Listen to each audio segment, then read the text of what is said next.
Hi friends, welcome to Darshan Vasu's kitchen. இன்றைக்கி தர்ஷன் வசூஸ் கிச்சனில் என்ன பார்க்க போகிறோன்னா, கொள்ளு பருப்பு கடையிலும் கொள்ளு ரசமும் தாங்க பார்க்க போகிறோம். அது எப்படி செய்யலான்னு பார்க்கலாம் வாங்க. தர்ஷன் வசூஸ் கிச்சன் சேனலை சப்ஸ்கிரைப் பண்ணாதவங்க சப்ஸ்கிரைப் பண்ணிக்கோங்க. ஃபஸ்ட்டு அடுப்பில் ஒரு பேன் வச்சுருக்குறேங்க. இதில் ஒரு டம்ளர் அளவுக்கு நான் கொள்ளு பருப்பை சேர்த்துக்கிறேங்க. கொள்ளு பருப்பை சேர்த்துட்டு இதை மீடியம் ஃப்ளேமில் வச்சு கொள்ளு நல்லா வறுத்து எடுக்கணுங்க. கொள்ளு அது ஒரு நல்ல ஒரு மணம் வரும், கலரும் கொஞ்சம் சேஞ்ச் ஆகிருக்கும். அப்படி ஆயிடுச்சுனாக்கா கொள்ளு நல்லா வறுபட்டுடுச்சு அப்படின்ற அர்த்தம். கொள்ளு நல்லா வந்துருச்சுங்க, கலர் சேஞ்ச் ஆகிருக்குது பாருங்கள். இந்த மாதிரி ஆனால் கொள்ளு வந்துருச்சு. இப்போ இந்த கொள்ளு பருப்பை நம்ம வேறு ஒரு பாத்திரத்தில் எடுத்துக்கணும். 4 பேர் இருக்கிற ஃபேமிலிக்கு இந்த ஒரு டம்ளர் கரெக்டாக இருக்குங்க.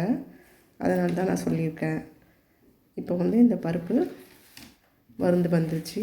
வேறு ஒரு பாத்திரத்தில் நம்ம கொட்டி, அதில் கல்லுலாம் இருக்கும், அதனால் அரிச்சு சுத்தப்படுத்தி நம்ம கழுவி எடுத்துன்னு வரணுங்க. ப்ரெஷர் குக்கரில் தான் நம்ம வைக்க போகிறோம், அதனால் குக்கர்லேயே சேர்த்து நம்ம இதை கழுவி சுத்தப்படுத்தி எடுத்துக்குவோங்க.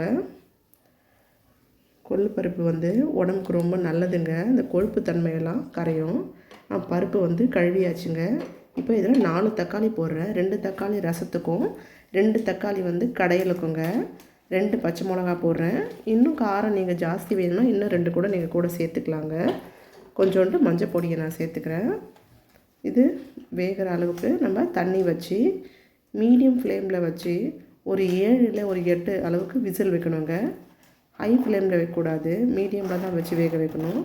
இதில் நம்ம விளக்கெண்ணெய் 1 ஸ்பூன் அளவுக்கு சேர்த்துக்கணுங்க. குக்கரை மூடி போட்டு மீடியமாக வச்சு ஒரு 7 விசில் விட்டுக்கலாம்.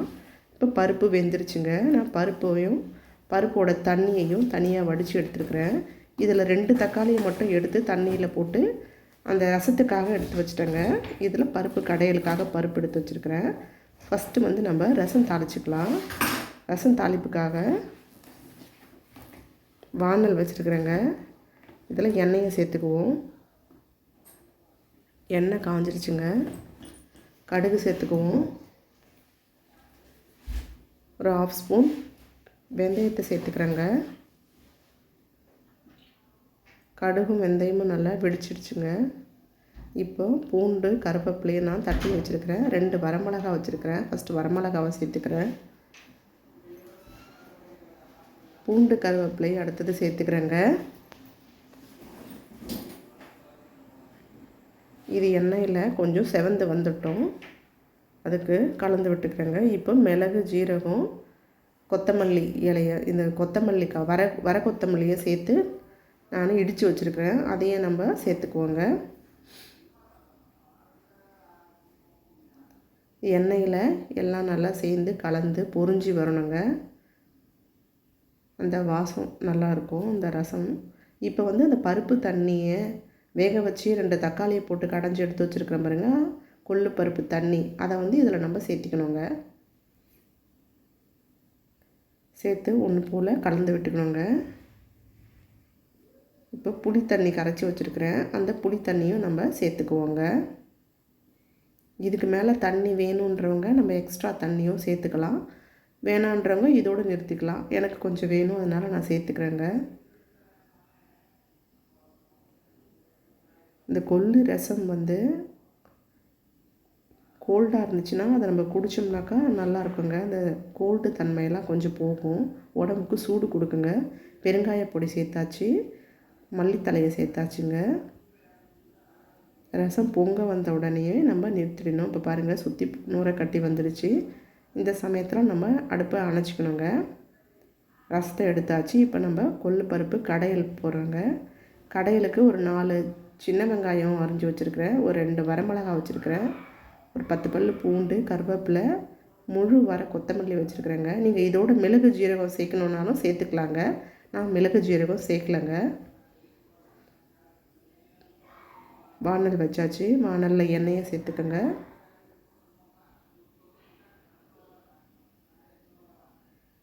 எண்ணெயை சேர்த்துட்டு நம்ம ஒன்று பாதியமாக இடித்து வச்சுருக்கிற அந்த வர கொத்தமல்லியை நம்ம சேர்த்துக்கலாம்.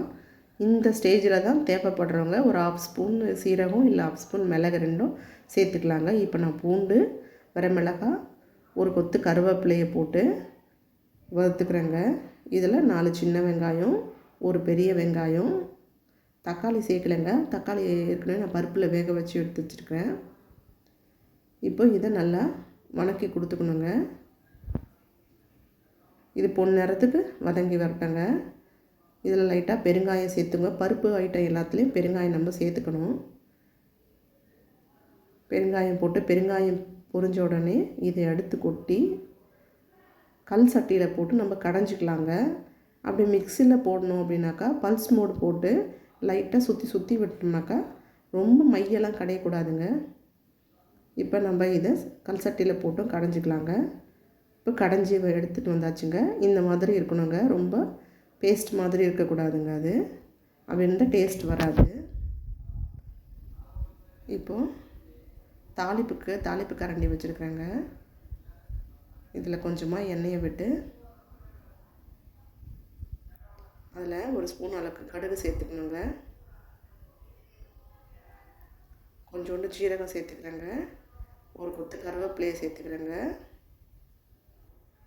நல்லா பொரிஞ்சது உடனே தாளிப்பு எடுத்து அதில் கொட்டிக்கணுங்க. இப்போ கொள்ளுப்பருப்பு கடையல் ரெடி. இதில் சூடான சாதத்தோடு நெய்யை விட்டு இந்த பருப்பு ஒரு கரண்டி போட்டு அள்ளி சாப்பிட்டா ரொம்ப சுவையாக இருக்குங்க.